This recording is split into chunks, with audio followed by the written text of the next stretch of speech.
time and extra credit project. And students, thank you very much for coming. You're also awesome. Also know that I do have a sign-in sheet going around for the students, so if you please make sure that you sign so that I know that you were here. So make sure, I think it's kind of even its way up here and then kind of in the background. So make sure you get signed in. I'm really excited. I've had the pleasure today of spending the day with Dr. Willhaus, and she actually came and sat in on SimLab today, so that was fun. Dr. Willhaus comes from Boise State University, and I'm going to read here. She is the author of actually 2 scenario sets, and is going to discuss today how simulation is used in healthcare to help students learn. Willhaus, who is a nurse and a veteran, thank you for your service. Kristen, where are you at? You're a veteran too, yes. Do we have any others? No, okay. Oh, Lori, I'm sorry. I was thinking students, but thank you. And Dr. Willhaus currently facilitates nursing simulation research efforts at Boise State University. She also manages the graduate program for healthcare simulation and teaches in the graduate and undergraduate nursing program at Boise State. So it is a pleasure to welcome you, and thanks for coming. I want to have a chat with you. Well, thank you. So I'm really glad to be here. I was telling other people I've driven by Butte to going somewhere a number of times, but we've never stopped, and it's such a lovely community. We drove around last night, and you guys are really lucky. You can look out your classroom windows and see such a beautiful view, and so just a really great place, I think. So today I am here to talk to you a little bit about simulation and about a project that I did with the National League for Nursing to help nursing students learn more about the care of veterans and their families. So just a little bit about me. I've been teaching nursing for about 14 years, and I've been using simulation to teach nursing students for about 12 years. I am an Army Reserve veteran, and I've had 2 mobilizations. And one of those mobilizations was caring for soldiers who were sent back from Iraq or Afghanistan because they had either an injury or an illness. And about 50% of those young men and women had either traumatic brain injury or PTSD. So one of the cases that I'm going to show you today really talks about that, and it sort of helps students understand a little bit more about the needs of somebody who's hit their head, had a concussion, and how that might be seen in conjunction with PTSD in veterans. I was also a fellow with the National League for Nursing from 2011 to 2012, and it was during that time period that I helped them with this case, or with these cases. But I also did a number of other projects with them, so if you may see my name on some of the other NLM projects that are out there as well. And I've been at Boise State since 2013. I came there from Spokane, Washington, the nursing program at Washington State University. And before that, I lived in central Kansas, so really a flatlander. And my family is always asking me, when am I going to be moving back to Kansas City? And my husband and I are like, so anyway. So because I'm a nursing instructor, I have 3 objectives for you today, all right? The first is that we're going to talk just a little bit about simulation learning and how that can be used with healthcare professions. You know, I know in nursing we sometimes think that we were the inventor of this, but simulation is being used in all types of health profession programs right now. It's also used in other types of education programs like policing. It's used in business. So there are lots of other people who are using simulation. We have developed sort of our own way and our own style, but that doesn't mean the way that other people do it is wrong. The goal, of course, is for us to learn to work with all the other professions so that we can provide the best care for patients. And so as we go through the case today, we can talk a little bit perhaps about how you might be working with another profession in that instance. We're also going to talk a little bit about how these NLN cases came available. It was part of the Joining Forces project. And then I'm going to have you participate in an unfolding case. Okay? So is there anybody in this room that does not or is not familiar with simulation in healthcare education? Okay, so maybe I don't need to go over this, but normally I have to explain to people what it is that I do. So what I tell them is that we create environments where students can practice patient care without fear that a patient might be harmed by a mistake that they made. It offers them an opportunity to make a mistake and learn from it so that they can go back to that real healthcare environment feeling like they have a better understanding of what needs to be done. So this is the Society for Simulation in Healthcare's definition. It's actually, I think, was originally by David Gaba, who was the editor of their main journal. But it's a technique that's used either a situation or an environment created to allow persons to experience a real event for the purpose of practice, learning, evaluation, testing, or to gain a better understanding of human systems or actions or human systems. So just so some examples or things that are important. Reality of where you are practicing. So as much as possible, we do what we call a fiction contract with our learners. And we say to them, listen, I'm doing the best that I can with what I have available to make this seem as much as possible like you might be in the healthcare environment.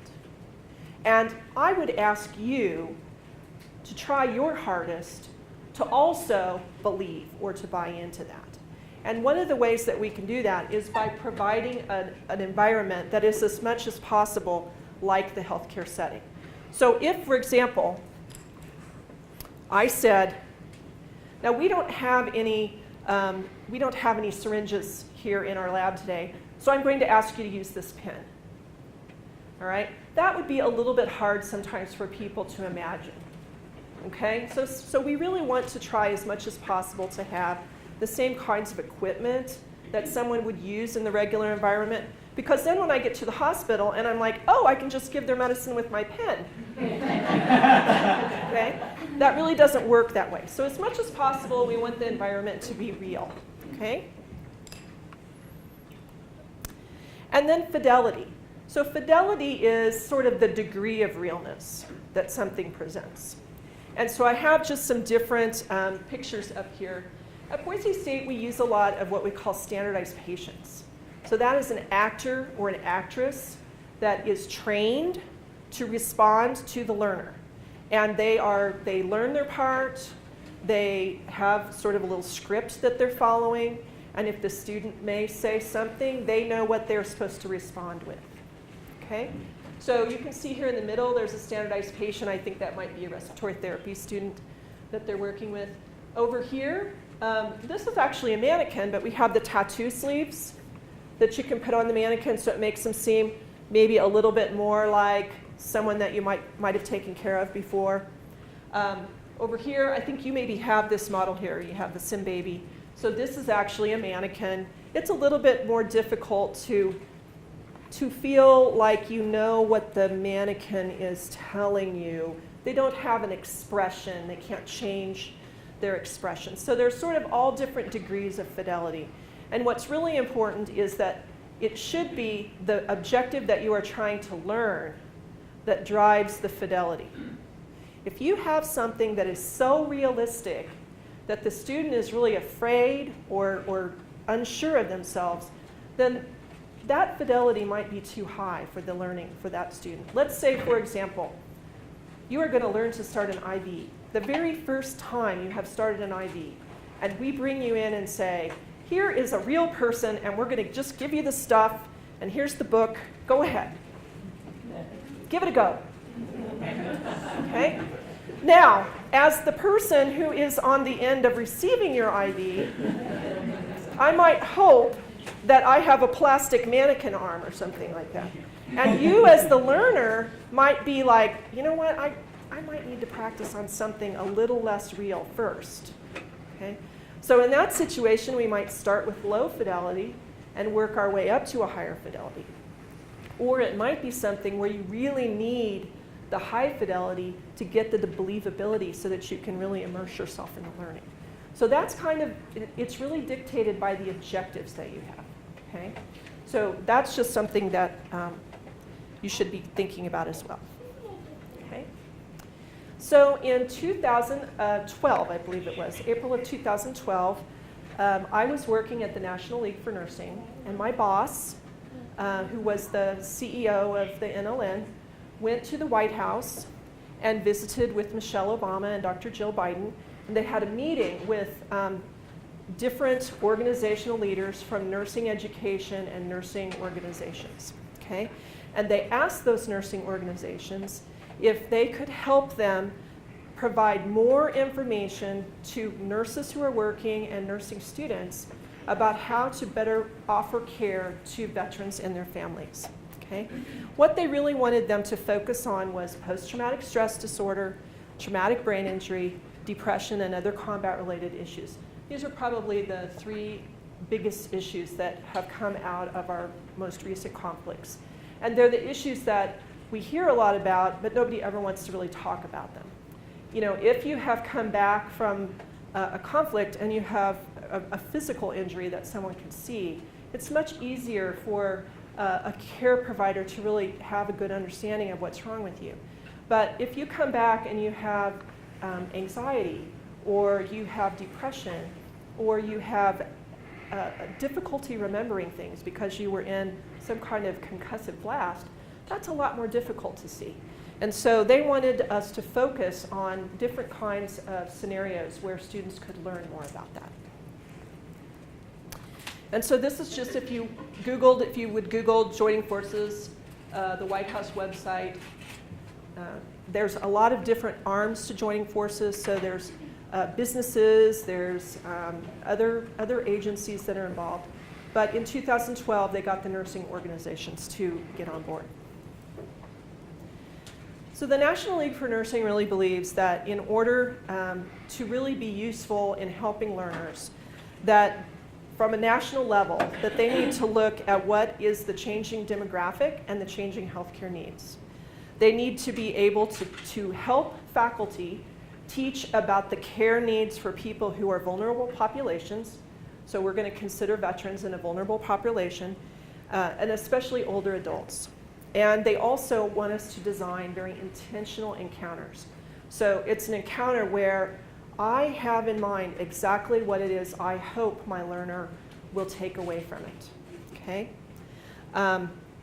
The other things that they want to help students do is to learn how to make critical decisions and develop their clinical judgment and help manage and coordinate care during transitions. And here again, this is off the NLN page about joining forces. So if you went on to the nln.org, that's what you'd find. So an unfolding case. An unfolding case is a story. And in this particular instance, it's a set of simulations. And the simulations start in one location, and they progress through time, and sometimes the patient goes to another location, and even a third location. And that gives the learner an opportunity to see that they're not always just going to encounter the patient in the hospital, but they might encounter them in the clinic, or they might encounter them in their home, or the grocery store, or wherever that is. So that's very much the case with veterans, although lots of people think, oh, they're a veteran, they should just go to the VA. Well, where's the closest VA to here? Helena. Okay? So you have veterans in this area, they may be able to get care at a clinic, but in most cases, you're going to be seeing them at your local hospital or in your local clinic as well. Okay? So the unfolding case is going to add new elements that are very intentional, and they're kind of revealed over time to the student. They can be used by themselves, or you could use them as a set. So the learner may come one time, and they may meet the patient in their environment at home. And then the next time they meet them, they're at the hospital because they've had some kind of health problem. And then they might meet them in a transition care situation. So they might meet them in different places. All right? We want students to learn about that because healthcare is changing. It's not like it used to be even 5 or 10 years ago. Most care now is going towards the patient care setting. So it's not going to be in the hospital anymore. It's going to be where the patient is. So if the patient is at home, that's where the care is going to be. If the patient is in some kind of a group facility, that's where the care is going to be. And so we want to use an unfolding case to help learners see that patients are not always just going to be in that one setting. Okay? So when you use these kinds of techniques, these unfolding cases, there's sort of a set of things that you think about. And the first is that it's really a story. Okay? One of the difficult things about simulation, especially when you're dealing with a mannequin, is it doesn't seem like a very real person. Okay? So it's really hard to feel kind of caring towards the mannequin. But if you can help build the story around the mannequin, then it makes it a lot easier. Okay? Or if you can use a standardized patient instead of a mannequin, it makes it much easier to get the story or to understand the story. It also helps you sort of understand that continuity of care if you have a story that's going along with it. This is a constructivist kind of learning theory, which means we have to build the information sort of from the ground up. How many of you came to nursing school already knowing everything you needed to know to be a nurse? So sometimes I run into those people, but they're pretty few and far between. Okay? So constructivist means we're giving you the skills and we're building you up in your knowledge a little bit at a time, and we do what's called scaffolding. So we provide support for you while you're learning. Perhaps in your simulation lab, you are learning something, and then the instructor will help you understand it a little bit better, and then you might repeat it again. So that's called scaffolding. And then we also use what's called a narrative pedagogy, which means we might ask the patient to tell us their own story, or it's really part of that idea of teaching using storytelling. Okay? And then hopefully you will always see that there are sort of 7 principles for good practice that go along with simulation. And these are from Chickering and Gamson, some theorists who wrote about educational practices. Every good case will include complexity. There will be some missing information. Okay? There will be some common problem that's specific to the population in different settings, and it will almost always include family or friends, because you can almost not treat somebody anymore without getting their family or friends involved. So every template, these are produced. Usually there's a very specific way that we write these cases for the National League for Nursing, and they include a first-person monologue, and we'll listen to one of those in a little bit, talk about it. It includes the simulation scenarios. There's always an instructor toolkit. So students, if your faculty start using these, you can go online, see the faculty toolkit, so you'll know exactly what it is that the faculty is aiming for as well. Okay? And then there's usually an assignment, and we call the assignment the finish the story. So it's where you have an opportunity to tell how the story went, what happened in the end. Okay? These 4 cases were written in 2012 and 2013, and they were placed on the NLN website. Through the generous assistance of Laerdal Medical, Laerdal made them available to all schools and all people for free. You can go on there and you can download these. All the materials are there. There are a number of other simulations there as well that were supported by other generous benefactors and donors, because the National League for Nursing felt very strongly that your learning should not just be about money. It should be about having the opportunity to see other things. So there are 4 cases there right now. Eugene Shaw, his case is specifically about a Korean War veteran. And so that is sort of more in a hospital environment. I think he has an amputation and some other things going on with him. Butch Sampson is a Vietnam veteran, and Butch is one of the cases that I wrote. Butch is homeless and has diabetes, and he gets a big sore on his toe.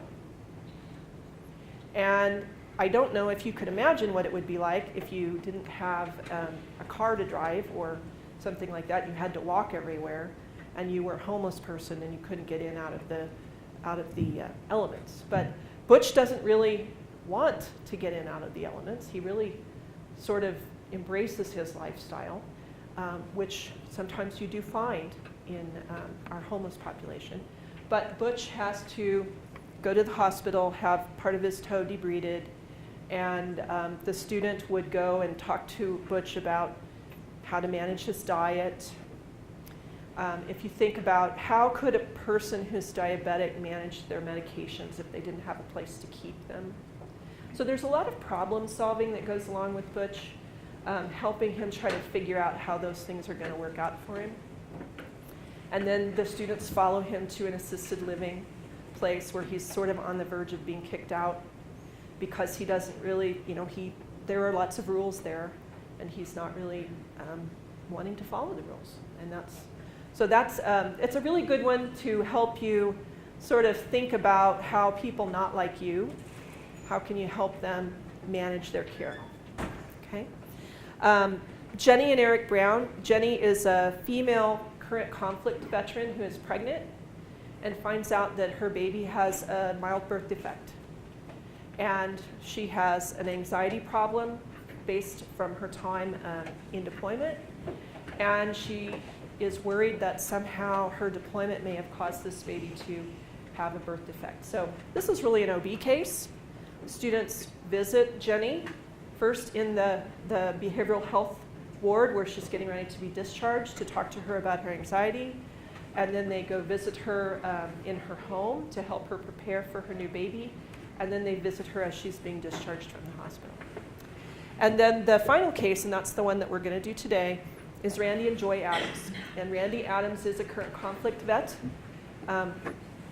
He was a young lieutenant who had gone to Iraq, had not finished college before he deployed, and when he came back, he wasn't able to finish college, and so he had to resign his commission and step out of the military. So in Randy's case, as we'll see, Randy had some possible head injuries while he was in Iraq, and we're not quite sure if that's what's going on with him now, but we'll meet him in just a few minutes, and he's in a car accident. Okay? So if you went to the NLN website and you put in ACE-V, then you could pull up these cases, and the way that they're set up, you can download the monologues, you can download all of the audio files. There's an instructor's toolkit there. You can download all the simulations that are on the template and use them just as they are, or you can change them to work better for you. You can change elements of them. This is what the first page of Randy's materials would look like. And I don't know if you can see from back there, but there's more than just the chart for Randy. There's assignments that students might want to do before they come to SIM, or that the faculty member might assign, so that they could learn a little bit more about veterans, or veterans from this conflict, or people with traumatic brain injury. Okay? So I think let's just meet Randy. And what you need to understand is that Randy is in the emergency room. They have just brought him in from a car accident. So this might be one of you who's on your rotation in the emergency room, and they bring this young man in on the ambulance.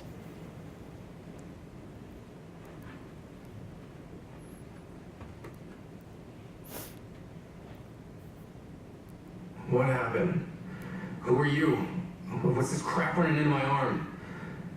There was an accident? Oh, wait a minute, that was in Iraq. Oh, Lord, please don't tell me I'm still there and I've been dreaming. No, it doesn't look anything like the place they took me in country. Okay, I remember now. I was driving in heavy traffic. Those cars seem to get too close. You can't put any distance between you and them at rush hour. Feels like every little piece of trash or scrap of paper is going to take us out. I know that isn't real, but I can't shake that feeling, no matter how hard I try. Out of nowhere, I saw the guy with his cell phone. I thought he was going to trigger the device. No. That's not right. That's not here. I guess I must have hit the gas to fall back to the rally point, and you see the kids and Joy are all right? Oh, thank God for that. I don't know what I would do without Joy. It makes my head hurt even worse just thinking about it, as if that's possible. It's hurt ever since, well, I don't want to talk about it. Joy says it just gets me upset, and she's right. Where's Joy? She has my pills, and I need those. You know, my pain level. Well, I'll tell you all about levels of pain. My head hurts all the time. Most of the time, it feels like I have a ball cap on too tight. Sometimes it's just a dull throb, and other times, like right now, I feel like my head's gonna explode, but it always hurts. It's nothing new. You know, I used to be real smart. Joy says I'm still smart, just takes time to get better, she says. I got most of the way through college before the deployment. I signed up for the National Guard right out of high school, along with a couple of my best friends. Everyone is in the Guard, my uncle, cousins, most of my real friends. And some of them thought I was crazy for wanting to be an officer. A year before we got sent to Iraq, I got commissioned. I loved the Army, and I hated it too.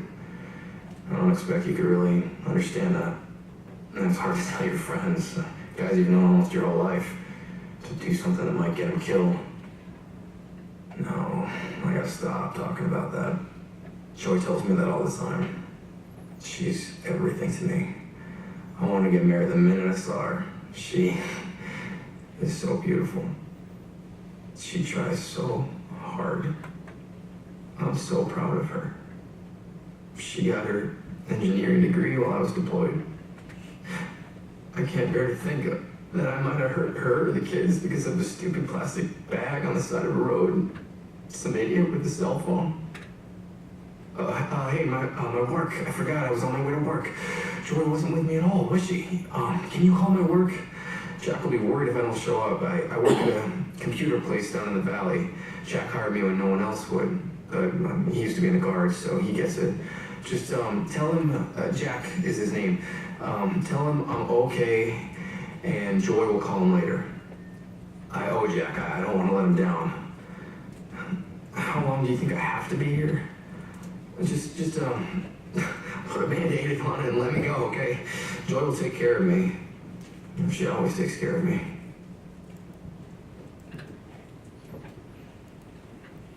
So what did you notice in that monologue? What were some of the things that you heard? Kept repeating things that he'd already stated. Okay, he kept repeating things that he'd already stated. What else? He was confused on what happened. He seemed to be pretty confused, like were the family, were they with him, were they not with him? Yeah. It was like he had a hard time separating his past events and his current. That's, yes, very good. Good point. All right. Anything else that you heard there? He was focused on work. He was focused on He work. wanted to make sure things were okay at work too. Really kind of minimizing his injury, wasn't he? Yes. Yeah. He said his head just hurts all the time. His head hurts all the time, so we know he's in pain. Mm-hmm. Yeah. Anything else? And his thing about just put a Band-Aid on it. and Yeah. let it go. Yeah. Mhm. So I don't know, I teach mental health, just in case you need to know that. One of the hallmarks of anxiety disorder is panic. And panic means I need to get out of here. I got to get away. So we might be seeing some of that in what he's saying as well. The medication profile, you don't know about, like you mentioned, meds. Yeah. So just so you know, he takes Imitrex for migraines. That's it. Okay. So that's not really a psycho type, med. It's not a med for anxiety or anything like that, and it's not a narcotic. Seems like Joy tried to like help him through an experience by like telling him not to talk about it. Yeah. So she must not know how to deal with it. Okay. All right. What else would you want to know? He's already seeing somebody or... Okay, if he's seeing somebody already. What actually happened in the accident? Okay, very good. What his injuries were from the accident Yeah. would be important as well. Yeah. Okay. Well, let's hear what Joy has to say. You're going to call her, tell her that she needs to come down to the ER, and we'll see if she can give us any further insight into what's going on.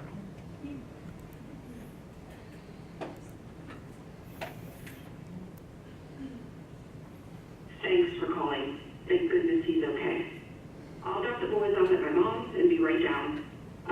Sometimes when the babies cry, it makes Randy's head hurt worse, and this is tough enough on all of us. Did he say anything odd?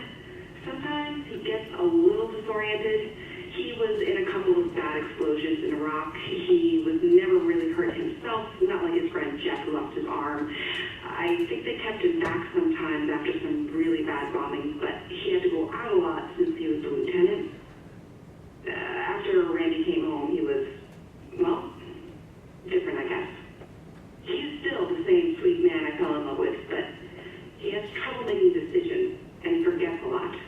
It's frustrating for both of us. I went to all of those post-deployment classes about how difficult reunions can be, but it hasn't really gotten any easier, and it's been a couple of years now. He came home and tried to go back to college, but just couldn't do it. They put him on probation, and then he dropped out. He had to resign his commission in the Guard because he didn't finish college. He was so embarrassed. I know he misses his Army buddies. I've been trying to get him to go to the VA, but he doesn't want to go. He's afraid, but I'm not sure what. He's been taking medication from our family doctor for migraines, but that doesn't seem to be helping. Thank goodness he found that job fixing computers. It's nice and quiet at work. I'm happy it seems to help him. Anyway, tell him I'm coming. I'm just so glad he's not really hurt. So what more did you learn from that? She doesn't understand that he really has a problem. She thinks he didn't really have a physical injury that we could see, right? Okay. What else? He kept sending them back, right? I mean, he didn't really get any treatment for what? For his trauma. They probably kept it.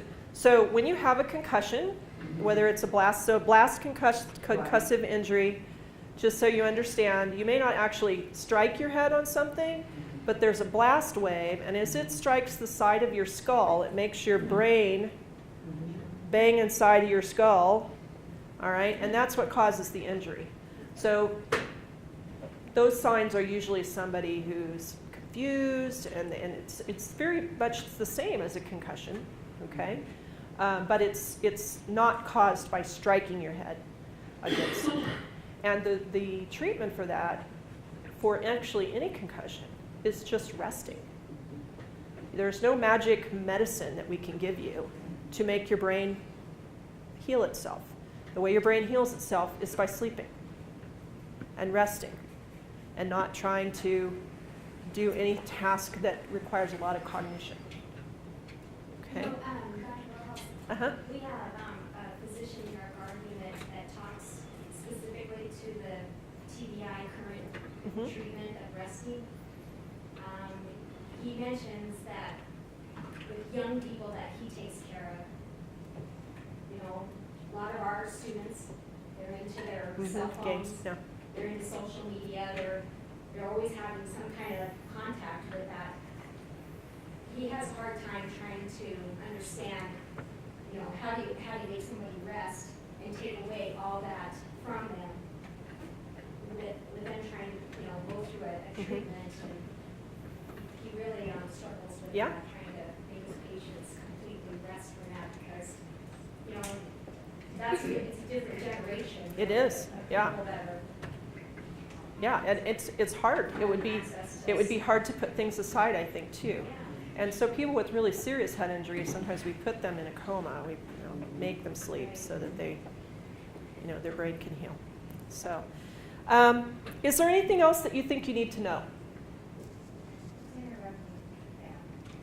Yeah, baby's crying.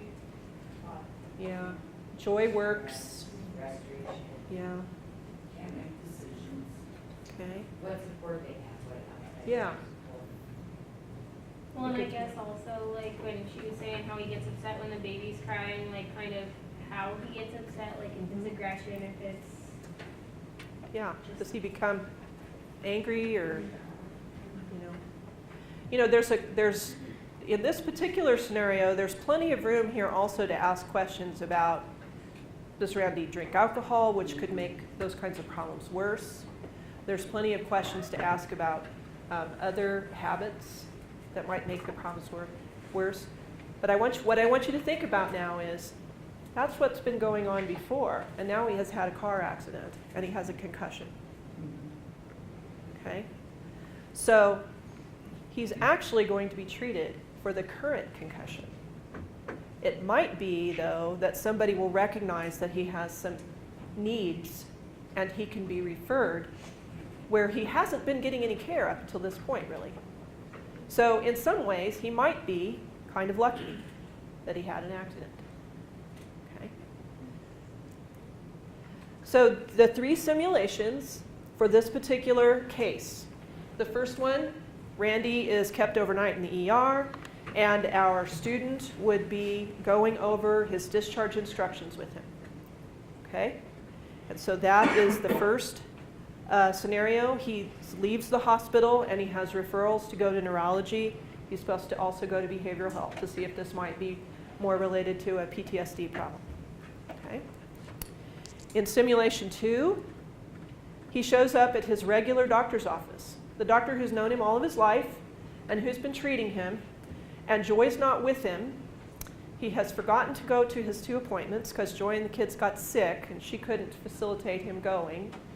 And he wants to see the doctor and he wants to get more Imitrex, but it's not the day that his appointment's scheduled. Okay? So he's kind of a mess on that day, and the doctor has the nurse, go over an assessment with him to see how his concussion's doing. And they decide that he should come back again because it doesn't appear that his scores are getting too much better. So I'm going to have him come back again. So then in simulation 3, he does come back. It's been a couple of weeks since he had the accident now. Joy's with him, and the doctor wants to know if he went to his appointments and see how he's doing with his recovery. Okay? So in these particular scenarios, like for example, I use this in behavioral health, and we just use it for communication, observing communication. The students learn a lot about PTSD, they learn a lot about traumatic brain injury, but the main objective is watching people's communication patterns. Okay? So we always have some prep material. I put some material in there that talks about, not every veteran is qualified to go to the VA, and it's really much better. You don't need to be the one that decides that. It's better to refer them to somebody who can help them because it's kind of a complicated process. Okay. I have them do modules. They do the modules from the VA for PTSD and traumatic brain injury. We talk about concussion and information from the CDC, and I have them read some articles about how PTSD and traumatic brain injury might intersect. Okay? I have them do a discussion board ahead of time so that I can see if they actually did some of the material And also to give me a feel for, quite often on a discussion board, we'll get a lot of information from students about, I have a brother who has a similar problem, or my dad had this problem, or I've never worked with anybody who had a problem like this. So you get sort of a feel for how much students have experience before they come in. All right? So this is just a little scenario. He shows up at the doctor's office, and he's going to be there with his wife, and we're going to notice his communication. We're going to see how the nurse interacts with him. Okay? We might interpret some of the results. I won't have you do that today because you don't have the chart. Okay? And discuss how we might respond. Okay? So this first little snippet is just the doctor telling the nursing student what it is he wants her to do. He wants her to see if Randy went to his appointments, find out the result of that, and also do these 2 little screening tasks. Okay? So we'll play it. It's kind of noisy because it was recorded in a hall. So.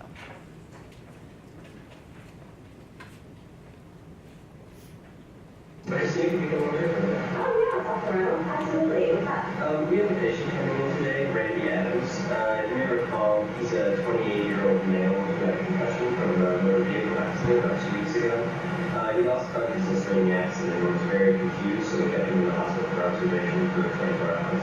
Then I referred him to neurology and behavioral health, but he showed up at the office last week dating for his appointment. So, just to give you some background, he's an Iraqi war veteran. He thought the car accident had occurred in Iraq.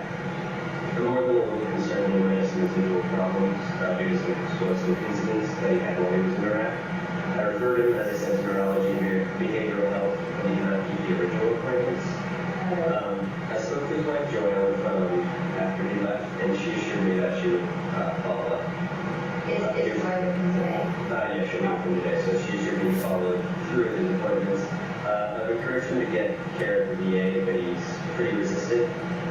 He takes Imitrex for migraines, which started after getting an appointment. I'd like to see if Joy got him to go to neurology and behavioral health. I'm really hoping he went. I'd also like you to reassess his concussion symptoms if he can use either a mini-cog or an MMSE and compare the answers with the answer you did last week.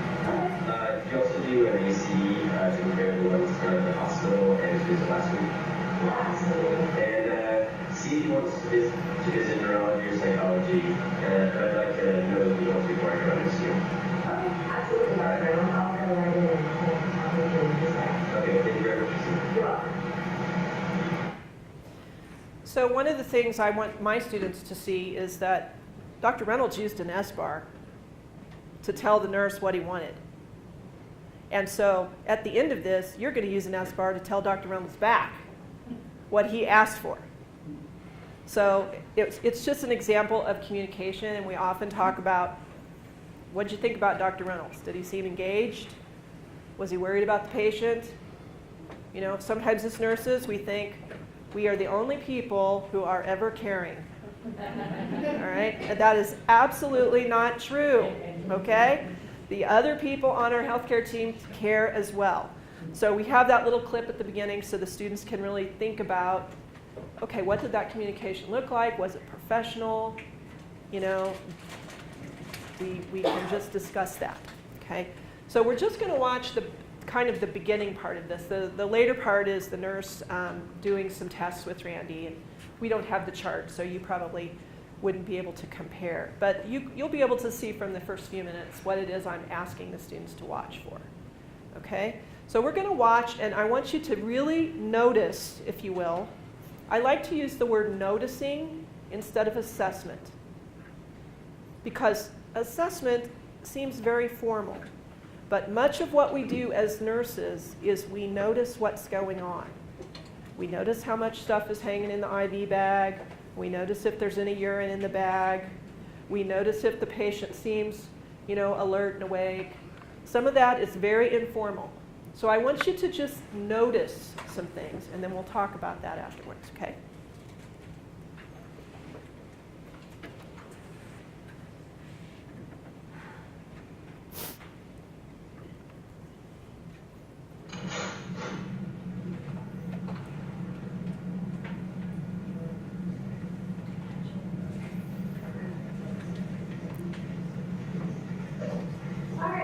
enjoy it, if you'd like to just go ahead and have a seat here, and we'll go through some questions, and, you want to sit down? I'd rather not sit with my back to the door. Oh, you don't like the way the room's set up? Sometimes it feels uncomfortable. Okay, well, we can move the room. Where would you like to sit, Randy? Where would you feel comfortable? Okay, all right, perfect. So why don't you just go ahead and shut the door for me? That'd be great, thank you. Over here. So, I know we met before. My name is Christina. Nice to see you guys again. So, kind of want to know what's been going on since the last time you were able to see Dr. Reynolds. I know you have some appointments. Yeah. Too? Yeah. I went and saw Dr. Patrick, Okay. the neurologist, and he gave me these pills. Oh, okay. It's Topamax. Oh, And I'm supposed to take one at night and one in the morning, and then next week increase it and be one in the morning and one or two at night, okay. and then the week after that I'll take 2 in the morning and 2 at night. Okay, wow, those are kind of complicated instructions. Do you feel comfortable with that, though? I've been helping him also. Okay, To great. remember that. Okay, and so you feel comfortable with Yeah. that Yeah. prescription? And you like that doctor, is that right? Yeah, I think he's all right. He's great. Yeah. He's very nice and understanding. Okay, and he's at the VA, is that correct? Yeah. Okay, and you felt that he was a good doctor? Yeah, I think I'll probably keep seeing him. Okay, and it looked like you also had an appointment with a psychologist, is that correct? Yeah. Dr. Milor. Okay, He didn't say too much. He's asking me a lot of questions, and it kind of really made my head hurt. And so when I told him that when I was making my head hurt, he kind of backed off a little bit. He was nice, but he did feel a little overwhelmed. all right. So, do you think that there's something you can... So is there something that you think you could do to help with that? Yeah, I'm gonna, I've got a follow-up appointment with a counselor to do like some relaxation therapy. Okay. Do you think that that's going to be helpful for you? I hope so. Okay, great. Great. Well, I'm glad that you're going to try that out. So, part of the reason that you're here is that you had that accident and you got a concussion. One of the things that we like to do is kind of follow up and see how your symptoms are doing related to that concussion. Okay, so I'm going to stop it right there because she's getting ready to do the rest of her assessment.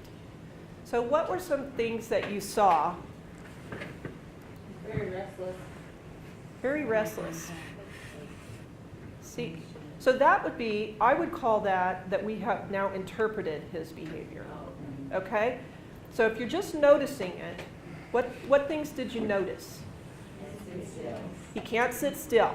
What else? Keeps is looking out the door. No eye contact. I don't know if you could see it, but he has on dark glasses and a ball cap. Way down, yeah. Pulled way down. And Kind of stumbling. his, You have a different gait. yeah, his speech was a little halting. Yeah. Word finding. Word finding, maybe.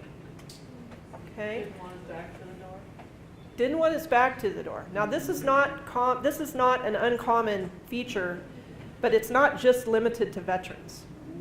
Do any of you have family members who are like police officers or something like that, and they don't ever want to sit with their back to the door, right? They want to sit in the booth where they can see everybody, right?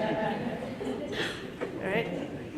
So it's a defense mechanism that keeps you safe in some environments, but it might be a little overkill in others. Okay? What else did anybody see? What did you notice about Joy?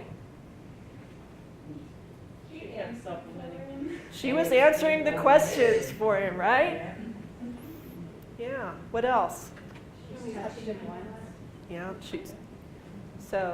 so she's concerned, obviously. I almost think they're there to get more answers for Joy at this point. I'm not sure Randy knows that he needs any help at this point. Okay? So when I do my debriefing, I use Tanner's model of clinical judgment. And I was very pleased today to see that some of your instructors also use this. All right? Because to me, the very first step as you talk about the nursing process is assessment. But you can boil that down to noticing, and you actually get a whole lot more out of it. Okay? You will notice more things because assessment seems very formal. Okay? So usually I will have students list the things that they noticed, and then we group all those things together and we interpret it. So Randy has on a ball cap with dark glasses pulled down over his eyes, and it just so happens that he says he has sensitivity to light. Okay, so we might group that and interpret it as pain, okay, or discomfort. All right, we might look at his fidgety behaviors, and we then group that perhaps and call it anxiety, and we interpret it. So you can take all the things you notice, and then you try to make sense of it. You can group the things together, all right? And then after you've decided what all the things mean, you have to think about, well, what am I going to do about it? How am I going to respond? What was it that the doctor asked me to do anyway? He wants me to ask about these appointments and do these assessments. Is there anything else I need to tell him? There was a new piece of information that came up at the very beginning. He has a new medicine, okay? So that's another thing that we want to make sure that we put in our little S-bar, okay? By using this particular format, it really helps you sort of grow when you're thinking. When you get to the reflecting part, what Tanner says is, if everything went exactly as you expected it to, then you would never grow or change in your clinical judgment. But if I come into the room today and I ask you, you say, oh, I have a headache, it's a 7.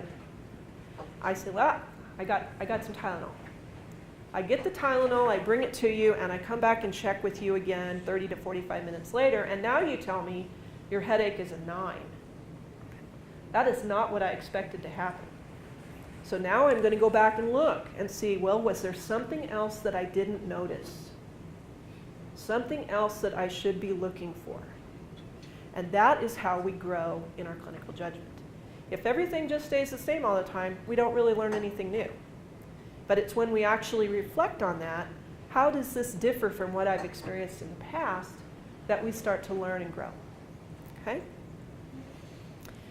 Another rule of thumb, and I'm really violating it today, if you're doing all the talking, you're not really doing a very good debriefing. So the debriefing should be the students talking about what they saw, what they think is happening, what they need to do about it.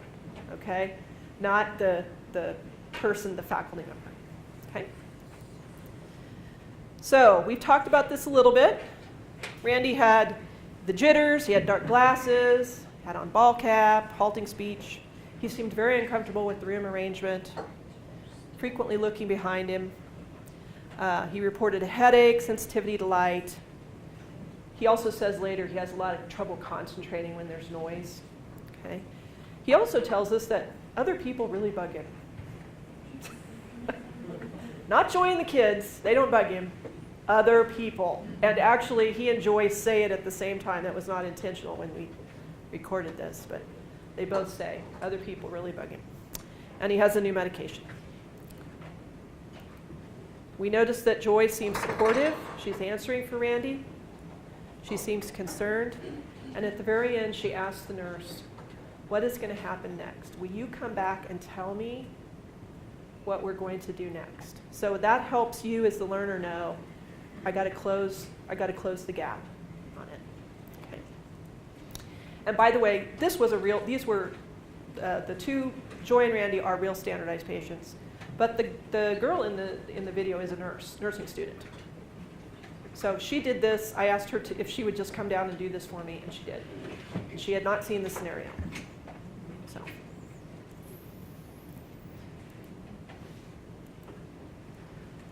So if I were going to interpret Randy's main problems here, he has pain.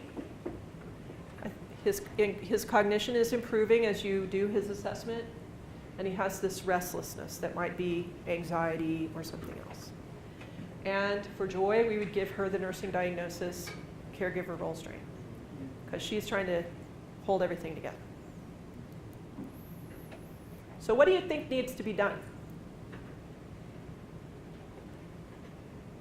And remember the scenario. Dr. Reynolds has asked you to do what? Make sure that you saw the neuro. Okay, we're going to find, and we did that. Okay, what else? Check his symptoms from his concussion. That's right. Okay. Do the ACE or, and I think she actually does a mini cog. I don't know if you guys know what that is, but you draw a little picture of a clock. See if their clock's right. So these are sort of the things that we usually identify that need to be done. We need to give a report back to Dr. Reynolds. Okay. We need to tell him that Randy's on a new medicine. We need to talk to him about the results of the assessment and the testing. And I usually talk with the students about, you don't list every single thing on the list. You might give a score and say, last week the score was this week the score is this, with changes in these areas. Short, sweet, to the point. Okay? Might be a good idea to get the records from the other visits so that there's a continuity of care. Okay? And then we also talk about the body language. And we usually want Dr. Reynolds to know that Randy is exhibiting this kind of body language. He doesn't seem to like the room arrangement, so I let him rearrange the room. He seems to be a little jittery watching the door. We describe that for Dr. Reynolds. Okay? And then we talk about how this might, how would you even use this next week when you're clinical? I don't go to the clinic, you say. I don't work in a clinic. I'm not in any clinicals in a clinic. Okay? Which is what my students usually say. But how would you use this? Probably notice like people's body language. Maybe rearrange the furniture. Yeah, maybe be accommodating to people when they feel uncomfortable. Anything else? Just understanding that though you can't see something physically wrong with them, like mentally and emotionally, then you have maybe wrong. Yeah, we don't know the whole story usually of what's going on. But by carefully noticing things, you might be able to pass that along. Okay. And I asked this today, those of you who are in the sim lab, how might this have been different if this patient had been a non-veteran? Or would it? Well, they could have had that sort of, maybe from past experiences. Maybe it wasn't like bombs going off, but maybe they had some other traumatic event going on. Do other people get PTSD? Oh, absolutely. And how do they get PTSD? From what kinds of events? Oh, Car accidents? Rape? I was going to say, I'm an OB provider, and so certainly sexual abuse, rape, childhood sexual violence, and unfortunately, or maybe fortunately, in this instance, he may have been better off to have been a military veteran in the fact that he might get care available, yeah, as opposed to people who may not have access to care. Yeah, that's right. What if this patient had been a female patient with a car accident and a concussion, and you knew that she is a veteran? Or would you even think to ask her if she was a veteran? Because lots of times we don't think of women being veterans, do we? Okay, that's a question that you might bring into your practice. Always asking somebody, have you served? And she might have been a single mom. She might have been a single mom. Yeah. Okay, so I always want my students to stretch their thinking a little bit further and say, what if this person had been a little bit different? What if the patient had been female instead of male? What if they didn't speak English? How would I have acted in this situation? What kinds of things would I have done differently? Or would I have done anything differently? Okay, and that's what helps us stretch and grow. The toolkit I was talking about earlier, there will be, with each one of these scenarios, there is a toolkit that goes with it that sort of tells you how you might use it, and you can adapt these in different ways. So this one doesn't have to be used in mental health. It could be, certainly you could use it as discharging somebody from the hospital for, a car accident. That could be the whole scenario, all right? Because all the scenarios are there together, and you can just pick and choose the ones that you want to do. Most of them will have some kind of link that talks about the veteran, and the story weaves it into making them a person that you might encounter. So you need to know a little bit more about veterans and veterans of that era in order to really have a good understanding of what the needs they might have or the needs of their family. Okay. So just the status of the cases right now, they are available to everyone in the nation at no charge. Laerdal had provided some grant funding for us to write these cases. They all have the monologues like you heard. So you all hear the patient telling their own story. And then you go into the simulation. So the monologue could be used by itself. You could use that in a classroom setting and then use it to discuss a case study if you wanted. I quite often do that. I taught pharmacology for a number of years, and we used them a lot for case studies with that. You can alter them.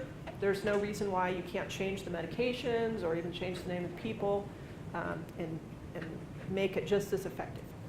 Okay. This, by the way, this is my brother-in-law, who's an Air Force colonel, and my nephew, who is a private in the Army at graduation a couple of weeks ago from basic training. So, just some responses of how they're currently being used. In Florida, one of the nurses that I know who works at Seminole State wrote a grant to the Blue Cross Foundation, and she was able to get money to take this as a statewide initiative using these cases in all nursing schools in the state of Florida. And so they are continuing to do that. They have hired standardized patients who can play these roles as well. So all of the roles can be used. You could use a mannequin for some of them.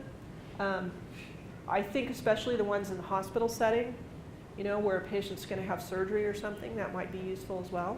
Okay. A friend of mine in Texas told me that they used the Vietnam veteran case, and that there were a number of students in class who were children, Vietnam, their parents were from Vietnam, and they were unaware that there had been a conflict. And so that was sort of like they had to sort of reteach. They had to teach about that. They had to talk about that. So there was something more that was in class that day than just nursing school stuff. Okay. A friend of mine in Oregon, they used the Jenny Brown case with quite a bit of success. At Boise State, I've had a number of different responses to Randy Adams. The first time I ran it, a young man came to me after we were done for the day, and he said, "You wrote this case about me, didn't you?" He said, "If it hadn't have been for my wife, I would have never gotten any help." And almost every semester, I have someone who comes up to me and says, "This is my brother, this is my husband, this is someone that I know." So some of these things are fairly accurate. And I think probably, certainly we all go to movies and we see movies, and those are the kinds of things that maybe make it seem not quite as real. But a lot of these actions are real, and people that you know are probably having these kinds of problems. So just raising your awareness to it. So I think I've gone a little bit over my time. But I'd like to know, I'd be happy to stay and talk with you if any of you have any questions. These are all available, as I said. You can go right onto the NLN website, nln.org, and you can look at either the ACEs cases, which are geriatric cases that are similar. They all have monologues. Or there's going to be a new set of cases for people with disabilities, and then the veterans cases. And thank you. Thank you.